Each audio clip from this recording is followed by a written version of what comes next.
News पहुंचाएगा हर खबर आप तक। तो आइए चलता हूँ और पूछता हूँ कि क्या कहेंगे इसके अलावा से, और तहरीक इंसाफ से भी इनका ताल्लुक है, और पूछते हैं कि क्या कहेंगे आज इसके हवाले से। अस्सलाम वालेकुम। वालेकुम अस्सलाम व रहमतुल्लाहि व बरकातुहू। अभी क्या कहेंगे, वाटर बोर्ड जिस तरफ अब जा रहा है तो क्या कर रहे हैं आप लोग, क्या कहेंगे? सबसे पहले तो ये कि Karachi water and sewerage board के अंदर आपकार वर्कर यूनियन अपनी कोशिशें और जद्दोजहद कर रही है, और वक्तन फ़वक्तन मैं बहैसियत chairman Karachi water and sewerage के मुलाजमीन को बहुत सी आगाही और बहुत सी बातों से आगाह करता रहता हूँ। और आज भी मैं ये समझता हूँ कि Karachi water and sewerage board का जो मज़दूर है, सबसे ज़्यादा जो वो परेशान है, उसकी बेसिक चीज़ है कि वो अपने माली मामलात की वजह से परेशान है। जो रिटायर मुलाजमीन हैं उनके वाजिबात उनको नहीं मिल रहे, सालों से नहीं मिल रहे, और जो हाजिर सर्विस मुलाजमीन हैं वो अपने फ़ंड के लिए अप्लाई करता है तो उसको फ़ंड जो कि वाटर बोर्ड हर महीने काटता है और वो अमानत होती है वाटर बोर्ड के पास, उस अमानत में Karachi water and sewerage board ने अरबों रुपए की खयानत की है, अरबों रुपए की खयानत की है, और इस अरबों रुपए की खयानत का खमियाजा Karachi water and sewerage board को भुगतना चाहिए, और जो अरबाब इख्तियार हैं उनको उसका हिसाब लेना चाहिए। तो इस सिलसिले के अंदर Karachi water and sewerage board का मुलाजमीन अपने वाजिबात के सिलसिले में इतना परेशान रहता है, इतना परेशान रहता है कि वो अपने पैसे नहीं निकलवा सकता। अपनी बेटी की शादी करनी है, अपने बेटे की शादी करनी है, या अपने किसी अजीज़ का इलाज करवाना है, या अपनी बहन का इलाज करवाना है, या अपने भाई का इलाज करवाना है, तो वो पैसा उसको मिलता ही नहीं है। इसकी सबसे बड़ी वजह जो है, Karachi water and sewerage board पर ह्यूज बहुत बड़े पैमाने पर करप्शन है, और उस करप्शन के अंदर वाटर बोर्ड के अफसरान जो हैं वो माई बाप बने हुए हैं, और एक करप्शन की इंतहा की हुई है। और इस करप्शन को मैं ये समझता हूँ कि एमडी को चाहिए कि उस करप्शन को वो कम करने की कोशिश करे, उस करप्शन को कम ही नहीं बल्कि ख़त्म करने की कोशिश करे। लेकिन मैं समझता हूँ कि शायद एमडी वाटर बोर्ड भी वो यरगमाल बना हुआ है इन करप्ट लोगों के हाथों में। किसका बना हुआ है मकसद, क्यों नहीं करता? क्योंकि हर इंसान जब पूरी ज़िंदगी अपनी वाटर बोर्ड को देता है, उसके बाद जब वो रिटायर होता है उसके बाद भी उसको पैसे नहीं मिलते, तो आखिर वो जाए तो कहाँ जाए और किससे फरियाद करेगा? सबसे बड़ा मसला तो यही है कि हम किसके पास जाकर इंसाफ मांगे, किसको मुद्दई बनाएं, किससे इंसाफ मांगे कि हमारे साथ इंसाफ करो। हमने 40 साल, 42 साल, 36 साल, 38 साल इस Karachi water and sewerage corporation की या वाटर बोर्ड की खिदमत की, यहाँ के शहरियों की खिदमत की, उसका खमियाजा कराची वाटर एंड सीवरेज के मजदूरों को ये भुगतना पड़ रहा है कि वो महरूम है अपने ही पैसे से। किसके आगे वो रोए?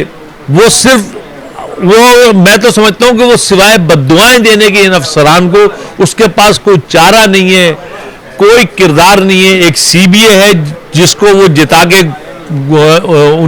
सन 1915 से वो उसको जिता के लेके आ रहे हैं, वो तो टोटल फेल हो चुकी है। यानी कि उसके दौर के अंदर 4 अरब रुपए से ज्यादा के वाजिबात मजदूरों के चढ़ गए वाटर बोर्ड के ऊपर। अगर सीबीओ ने कुछ किया होता तो वो 4 अरब रुपए से, यानी कि इस टाइम 5.5 अरब रुपए के वाजिबात हैं। जब ये सीबीए बनी यानी कि तो उस टाइम तकरीबन कोई 80 करोड़ 70-80 करोड़ के वाजिबात थे, जो 5.5 अरब रुपए के ऊपर चले गए। तो वो सीबीए क्या किरदार अदा कर रही है? कुछ भी नहीं। वो तो मजदूरों के मुस्तकबिल से खेल रही है। Karachi water and sewerage corporation उसके सामने बना दिया गया, वो किसी जगह नजर नहीं आ रही है, कोई मुजाहमत नहीं है। प्राइवेटाइजेशन की तरफ अफसरान और एमडी ये कह रहे हैं कि प्राइवेटाइजेशन नहीं होने देंगे या नहीं करेंगे, लेकिन उनके इकदामात ये बता रहे हैं कि वो टोटल प्राइवेटाइजेशन की तरफ जा रहे हैं, यानी कि मजदूरों की नौकरियां भी अब प्राइवेट की तरफ चली जाएंगी। तो क्या सीबीए क्या किरदार अदा कर रही है? सीबीए के हाथ में एक झुंझुना एमडी ने पकड़ा दिया है, वो झुंझुने से खेल रही है, कभी इस तरफ खेलती है कभी इस तरफ खेलती है, और उन झुंझुने को हिलाती रहती है और मजदूरों को बेवकूफ बनाती रहती है। ये उसका वतीरा है।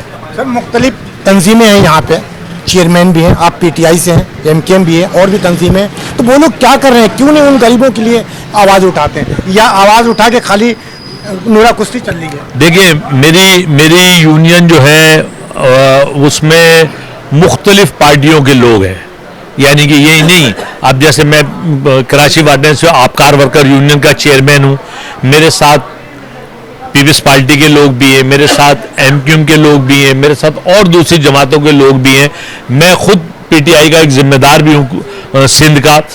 लेकिन सूरत हाल ये कि मैं जितनी आवाज़ उठा सकता हूं अपने प्लेटफॉर्म से, खासतौर पे आपकार वर्कर यूनियन के प्लेटफॉर्म से, वो मैं उठाता हूं।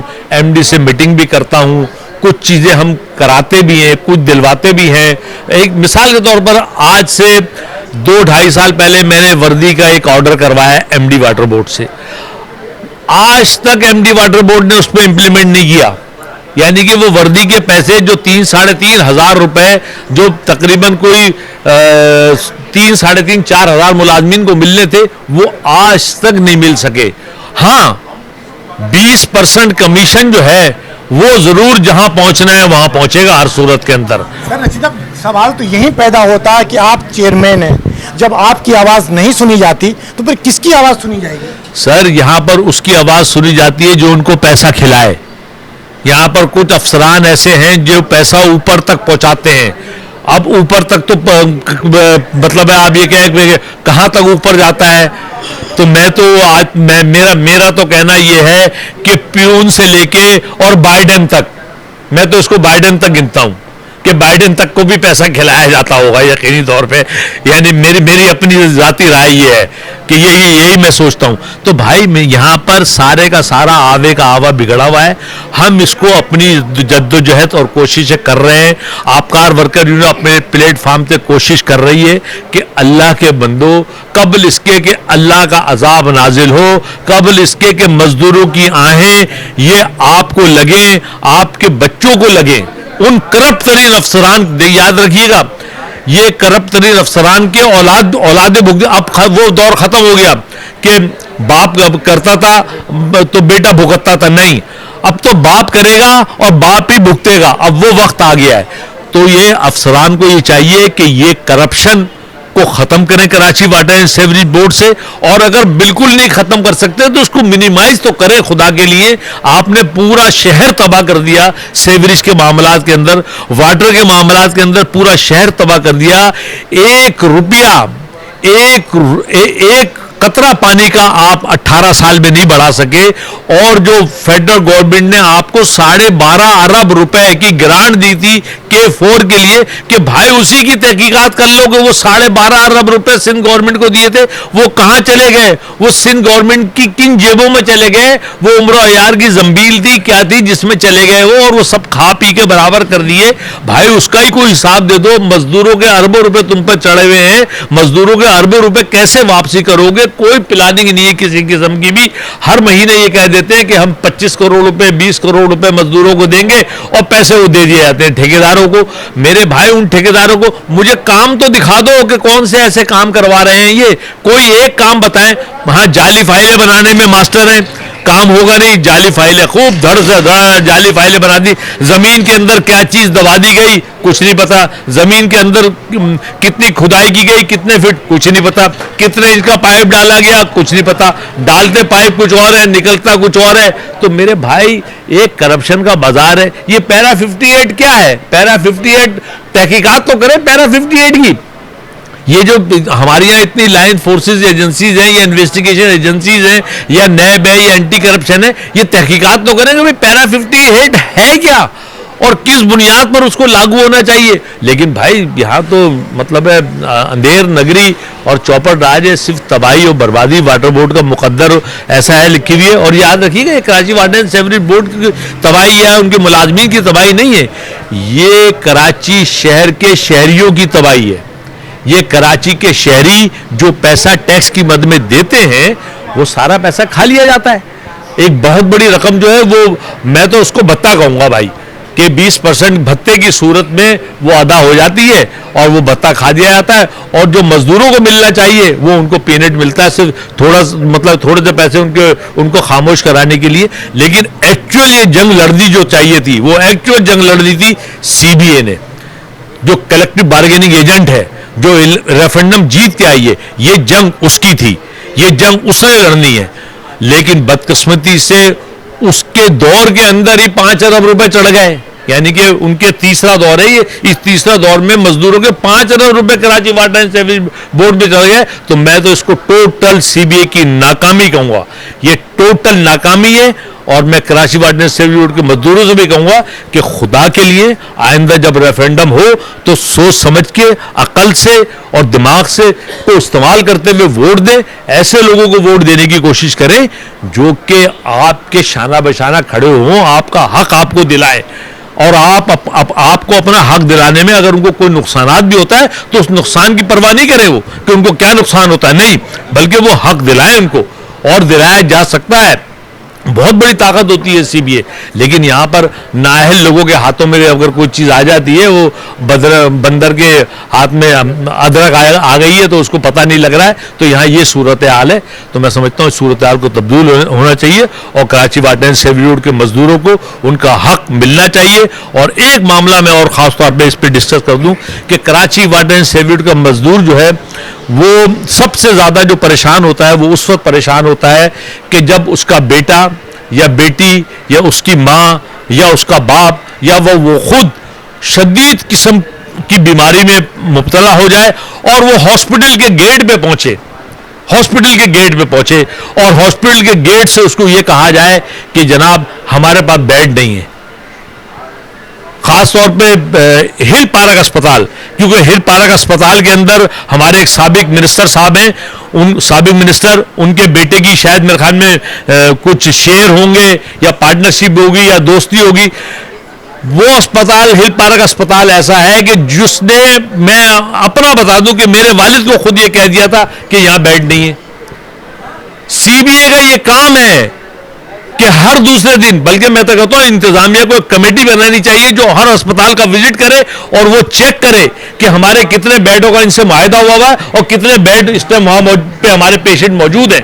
हर दूसरे दिन वहां पर विजिट करना चाहिए सीबीए को, या कि जो एमडी साहब एक कमेटी बनाए उस कमेटी को चेक करे वो, ताकि यहाँ पर लोगों को मना कर दिया जाता है कि अस्पताल में दाखिला नहीं है। रात के 3 बजे एक आदमी मुझे फोन कर रहा है कि मेरा दाखिला नहीं हो रहा और मैं खुद चेयरमैन होकर परेशान हो रहा हूँ कि मैं किसको फोन करूं रात के 3 बजे। भाई वो जाए अपना कार्ड दे, उससे कुछ पूछने की जरूरत नहीं है, सिर्फ वो अपना मेडिकल कार्ड दे वहां पर और उसके बच्चे का और बेटी का या बाप का या माँ का या उसका दाखिला फौरी तौर पे होना चाहिए। ये हम हरामखोरी नहीं चलनी चाहिए कि उसको किसी से सिफारिश कराने की जरूरत पड़े। ये उसका हक है, ये उस मजदूर का हक है कि उसका हक जो है उसको मिलना चाहिए और फौरी तौर पर दाखिला होना चाहिए उसका, बगैर किसी उसके सिर्फ उसका कार्ड दिखाना काफी है। कोई फॉर्मेलिटीज दूसरी होनी नहीं चाहिए सिवाय कार्ड के कि वो कार्ड दिखाए और उसका अपॉइंटमेंट हो रहा हो। यहाँ पर उसके लिए कहते हैं बर्थ सर्टिफिकेट लाओ, अरे बर्थ सर्टिफिकेट पहले उसका दाखिला करो, दाखिल होने के बाद उसका इलाज शुरू करो, फिर उससे चाहे बर्थ सर्टिफिकेट मंगाओ या कोई और सर्टिफिकेट मंगाओ, मुझे इससे को कर दे, लेकिन आप फौरी तौर पर उसको एडमिट करके उसका इलाज शुरू करें और उसके बाद वो लवाजमात जो है वो जो चाहिए वो आपको चाहिए। तो मैं इस सिलसिले में इंतजामिया से गुजारिश करूंगा इन सब चीज़ों पर बड़ा गौर करे और देखे। बहुत बहुत शुक्रिया और बहुत बहुत शुक्रिया। पाकिस्तान जिंदाबाद। जी नाज़रीन, बड़े इंतशाफ किए वाटर बोर्ड के हवाले से, जो कि लोगों को नहीं पता है, क्योंकि जिसने पूरी ज़िंदगी वाटर बोर्ड को दी, लेकिन जिस दिन वो रिटायर होते हैं, जब वो अपने वाजबात लेने के लिए जाते हैं तो उसके बाद उनको ठोकरें खाने को मिलती। ये बहुत सी इंतशाफ किए जो कि बहुत से लोग इसमें परेशान, लेकिन अब इसको कौन सही करेगा इस आने वाला वक्त बताएगा। कैमरामैन कासिम सिद्दीकी के साथ Aslam Khan, CNBC city news Karachi. जी नाज़रीन, मैं हूं असलम खान और आप देख रहे हैं CNBC सिटी न्यूज़। इस वक्त मेरे साथ मौजूद हैं सैयद अब्दुल रशीद साहब। इस वीडियो को लाइक करें, हमारे चैनल को सब्सक्राइब कर बेल आइकन जरूर प्रेस करें हमारी न्यू वीडियो सबसे पहले देखने के लिए।